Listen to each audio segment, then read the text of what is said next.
সম্প্রতি সময়ে আমরা দেখতে পাচ্ছি জাতিসংঘে মানবাধিকার কার্যালয় ঢাকায় স্থাপন করতে যাচ্ছে।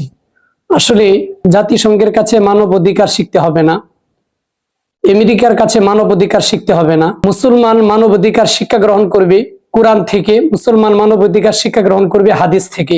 কোরআন এবং হাদিসের মধ্যেই মানুষের মানবতা এবং মানুষত্ব, তার চারিত্রিক সমস্ত গুণাবলী, ভালো মন্দ সবকিছুই আল্লাহ রাব্বুল আলামিন সুস্পষ্টভাবে বর্ণনা করে দিয়েছেন। বিগত 16 থেকে 18 বছর পর্যন্ত যে মানবাধিকার লঙ্ঘন হয়েছে, বাংলাদেশের মানুষের বাক স্বাধীনতা হারিয়ে ফেলেছে, এত অন্যায়, অত্যাচার, অবিচার, জুলুম, নির্যাতন হয়েছে, তখন জাতিসংঘের এই মানবাধিকার কার্যালয় কোথায় ছিল? তখন তাদের এই উদ্যোগ কোথায় ছিল? জাতিসংঘের এই মানবাধিকার দ্বারা তাদের উদ্দেশ্য হচ্ছে সমকামিতা, এটা হচ্ছে মানবাধিকার। বিকৃত যৌনাচার, এটা হচ্ছে মানবাধিকার। নবী ও রাসূলদেরকে নিয়ে কটূক্তি করা, এটা হচ্ছে মানবাধিকার। কোরআন ও হাদিসকে নিয়ে কটূক্তি করা, এটা হচ্ছে মানবাধিকার।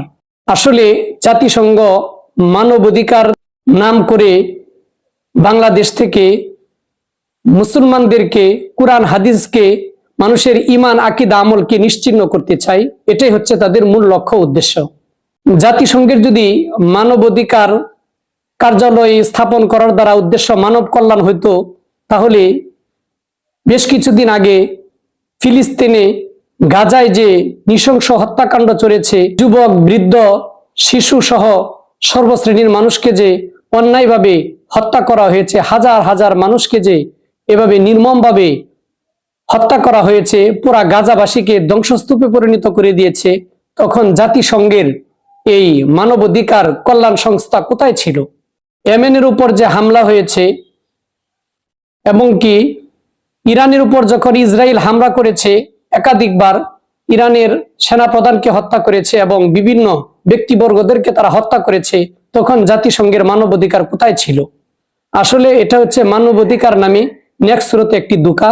এটা হচ্ছে এই দেশের মধ্যে একটি বিশৃঙ্খলা সৃষ্টি করা, মানুষের ঈমান নষ্ট করা, আমল নষ্ট করা এবং সমকামিতাকে মানুষের মধ্যে ব্যাপকভাবে ছড়িয়ে দেওয়া, বিকৃত যৌনাচারকে সমাজের মধ্যে ব্যাপকভাবে প্রচার প্রসার করা এবং কোরআন হাদিস ও নবী রাসূলদেরকে নিয়ে, আল্লাহকে নিয়ে কটূক্তি করা, এটাই হচ্ছে তাদের মূল লক্ষ্য, উদ্দেশ্য।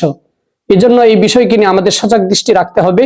আমরা কখনোই এই বাংলাদেশের জমিনে কোরআন হাদিস থাকতে, আল্লাহ রাসূলের আদর্শ থাকতে, আমরা কখনো ইহুদি খ্রিস্টানের কৃষ্টি, কালচার, সংস্কৃতি এবং সভ্যতা কশ্চিনকালেও গ্রহণ করব না, এবং তাদের থেকে আমাদের মানবতা শিখতে হবে না।